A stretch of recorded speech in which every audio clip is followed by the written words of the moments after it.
The Oklahoma Sooners have been one of the best college football programs for decades. And with that success comes expectations from donors and fans to consistently perform at a high level. And since Brent Venables has got there, that has not been the case. Now, they won, they had a big win, their first Big 12 win against Kansas last week, but that was without Kansas's Heisman candidate quarterback. And in my personal opinion, I always thought Kansas was a little bit overrated. But nonetheless, it's a great win for Brent Venables. And, he's finally starting to turn the tide maybe for this Oklahoma team, or maybe not. We'll get into that in this video. But, Drew, kicking it to you, the first thing I want to ask you about, we know whenever he got the job, a lot of Oklahoma players transferred. And, last week he got asked by a reporter about the transfer problem, with them losing so many games. And Brent Venables was basically like, look, I'll help them transfer. Anyone can transfer if they want. And with that old school mindset in this new school era of college football, do you think that's going to help him or hurt him? Like, what is your opinion on that take? Well, he was under Dabo Swinney for so many years, and a lot of people know Dabo Swinney's opinion on the transfer portal. They don't like the transfer portal. They want players that grew up as Oklahoma or Clemson fans from the time they were born, and they are just not willing to go in the transfer portal and get guys to fill the voids on their team.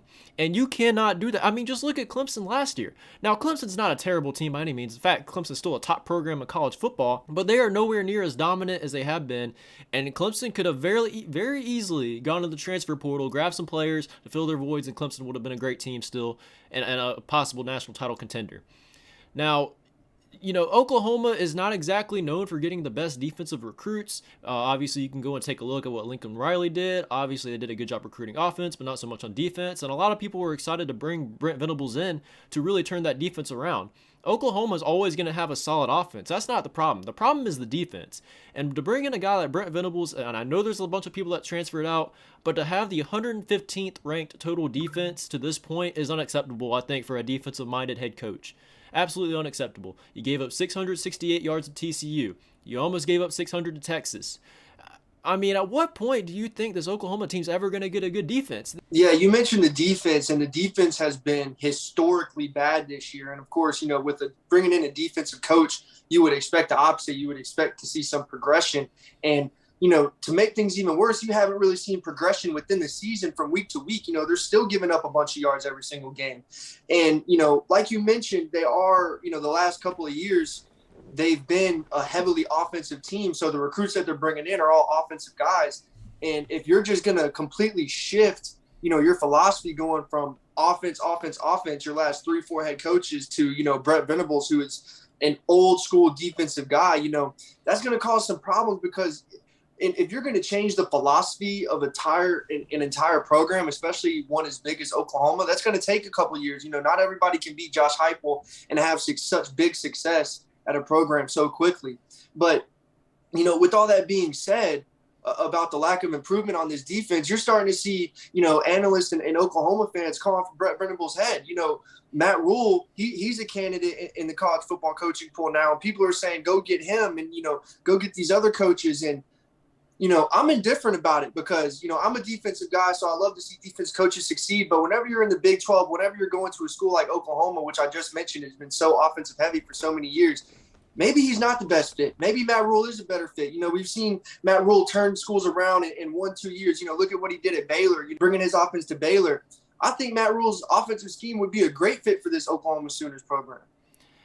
Yeah, and Brent Venables, I mean, obviously, Oklahoma isn't a team that you're going to be able to turn around, like at least on the defensive end, you're not going to turn that around in 1 year. Now, what you would want to see from Brent Venables is improvement week by week. And honestly, it's been kind of the opposite. It's almost been like a digression week by week. And, a lot of Oklahoma fans were a little excited the first 3 games, but they didn't play anybody this first 3 games. So, yeah, the defense looked pretty good against UTEP and Kent State and Nebraska. None of those teams have an offense. And then once they started playing some teams, Kansas State, TCU, Texas, Kansas, every single one of those teams has put up 40 points or more. And then obviously the TCU game, giving up 668 yards, absolutely unacceptable.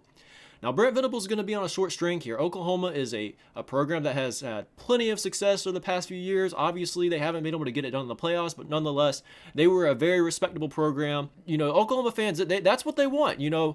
It doesn't matter if they get a new head coach or not. They expected results and results immediately. And Oklahoma just got their first win in conference play against Kansas, which was a good win. I think that was a win that Oklahoma absolutely needed, especially getting shut out to Texas. Probably one of the most embarrassing losses in Oklahoma football history.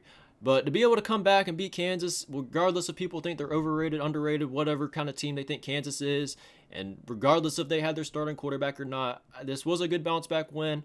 And Brent Venables is going to have to find a way to ride that momentum out through the rest of the season, because it's not going to get much easier from here. You still got to play Iowa State. That can beat you. Baylor can beat you. Oklahoma State can beat you. Texas Tech can beat you. Brent Venables is going to have to win some conference games. And if he doesn't this year and he does the same thing next year, Brent Venables will be out of the job in Oklahoma. He's going to get ran out of town. He might get ran out of town before the next season's even over if he continues on this track.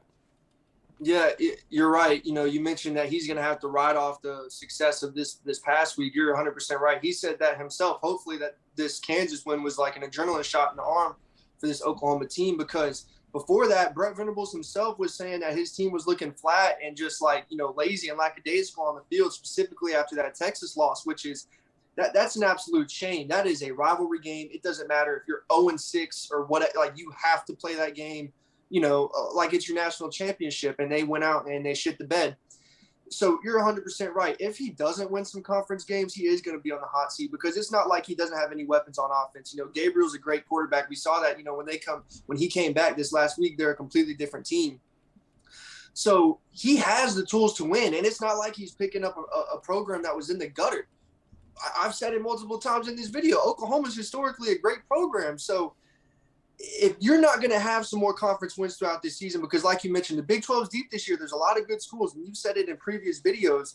It's one of those conferences where, you know, the schools are just going to devour each other because they're so even. And you got to find a way to win those games. When the talent is that close in a conference, it comes down to coaching and who makes the coaching adjustments going into the second half, who makes the big play calls. You know what I'm saying? And Brent Venables is going to have to step up for sure, or he will be fired.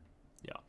And you look at a couple of these losses, obviously, to TCU and Texas. Dillon Gabriel got injured in the TCU game, didn't play against Texas. So, yeah, Oklahoma didn't have Dillon Gabriel for those games. And a lot of Oklahoma fans are probably going to be using that excuse that they didn't have their starting quarterback. But at the same time, it's a historically good program. Any player on any team can get injured at any time. Quarterbacks are going to go down. You have to have your backup ready. And the performances I saw when Dillon Gabriel went down is just proof that they're not developing the backups at all. And that's a problem. That's a huge problem. You look at your great teams, your Georgia, Alabama's, Ohio State's. They are so loaded when it comes to depth. If Stetson Bennett was to go down, I'm pretty confident Carson Beck will come in and be able to fill the job. So, you know, that's another thing I think Brent Venables is going to have to work on. He's got to get depth in this Oklahoma team. You absolutely have to. But that's pretty much going to wrap it up for this video, guys. And this isn't really a video of us bashing Oklahoma or saying they're a terrible team, because they still have a lot of talent on the team, and Brent Venables could very well turn this program around. But the point of this video is more to talk about the issues that Brent Venables has been having throughout the season, and issues he's going to have to fix if he wants to keep a job here.